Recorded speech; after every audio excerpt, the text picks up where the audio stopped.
Hello everyone, বিদিশার রান্নাঘরে আপনাদের সবাইকে স্বাগত।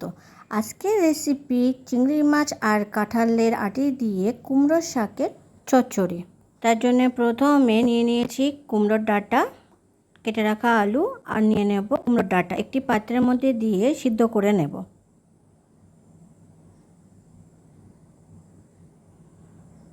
অল্প পরিমাণ জল দিয়ে দেব, এবার ঢেকে নেব।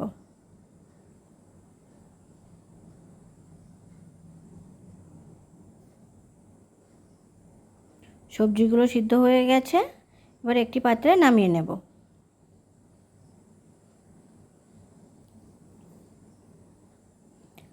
কড়াইতে তেল গরম করে নেব। এরপর লবণ হলুদ মাখানো চিংড়ি মাছগুলোকে গরম তেলের মধ্যে দিয়ে দেব। চিংড়ি মাছগুলোকে ভাজা করব।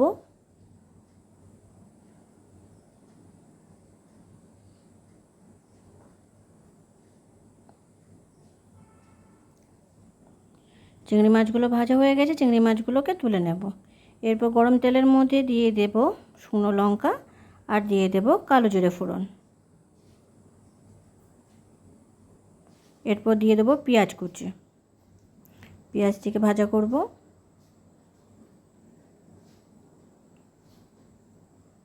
এরপর দিয়ে দেব রসুন বাটা, দিয়ে দেব আদা বাটা, মিশিয়ে নেব।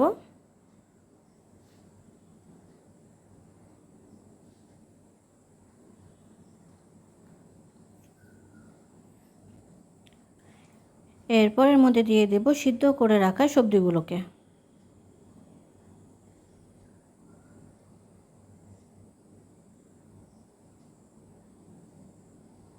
সবজিগুলোকে ভালোভাবে মিশিয়ে নেব আর ভাজা করব। এরপর দিয়ে দেবো পরিমাণ মতো লবণ আর দিয়ে দেবো পরিমাণ মতো হলুদ। লবণ হলুদটা মিশিয়ে নেব।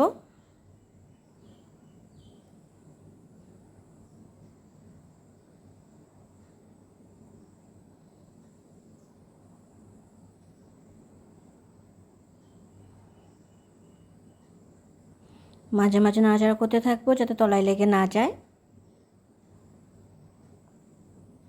এরপর দিয়ে দেবো পরিমাণ মতো চিনি। চিনি দিয়ে ভালোভাবে মিশিয়ে নেব।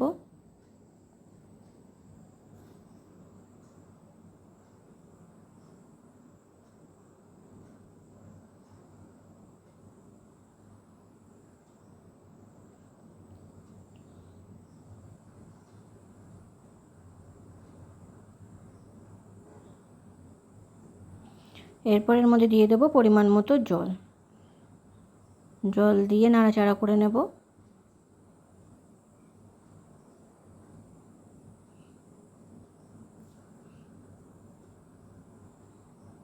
এবার ঢাকনা দিয়ে ফুটতে রেখে দেব। ভালোভাবে ফুটে উঠেছে। এরপর দিয়ে দেব জিরে গুঁড়ো।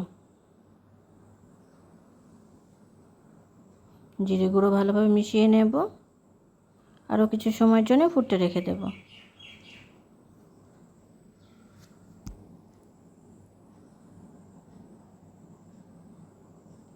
দিয়ে দেব গোলমরিচ গুঁড়ো, শুকনো লঙ্কার গুঁড়ো। মশলাগুলোকে ভালোভাবে মিশিয়ে নেব।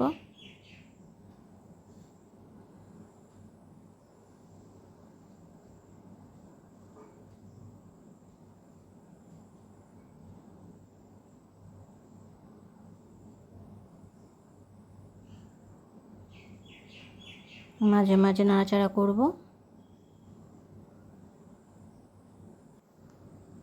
এরপর দিয়ে দেবো ভেজে রাখা চিংড়ি মাছগুলোকে। চিংড়ি মাছগুলোকে দিয়ে নাড়াচাড়া করে নেব।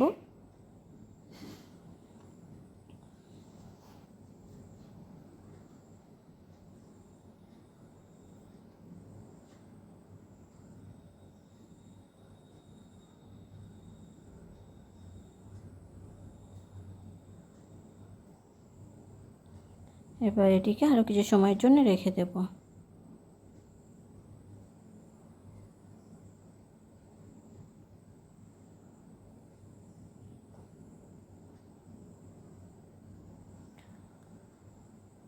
তৈরি হয়ে গেছে আমাদের চিংড়ি মাছ আর কাঁঠালের দানা দিয়ে কুমড়োর শাকের ঘন্ট। ভিডিওটি কেমন হয়েছে অবশ্যই কমেন্ট করে জানাবেন, আর ভিডিওটি যদি আপনাদের ভালো লেগে থাকে তাহলে চ্যানেলটিকে সাবস্ক্রাইব করে পাশে থাকবেন।